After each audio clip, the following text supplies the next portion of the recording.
আমরা computer open করলেই স্ক্রিনে কিছু আইকন দেখতে পাই। যাদের কম্পিউটারে কোনো আইকন দেখা যাচ্ছে না, আমার কম্পিউটার স্ক্রিনের মতো ফাঁকা দেখাচ্ছে।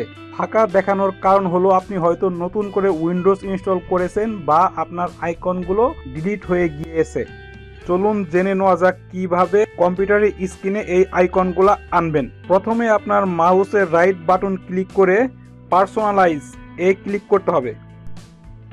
এরপর দেখবেন একটি উইন্ডো ওপেন হয়েছে। এখানে বাম পাশে থিমস লেখা আছে, থিমসে ক্লিক করতে হবে।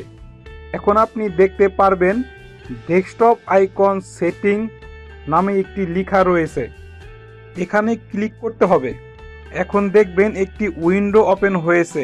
এখানে computer, recycle bin, control panel, network বিভিন্ন ধরনের লেখা রয়েছে। এখান থেকে যে আইকনগুলো আপনার প্রয়োজন সেই আইকনগুলোর উপর টিক চিহ্ন দিতে হবে। অ্যাপ্লাই বাটনে ক্লিক করলাম, এরপর ওকে বাটনে ক্লিক করলাম।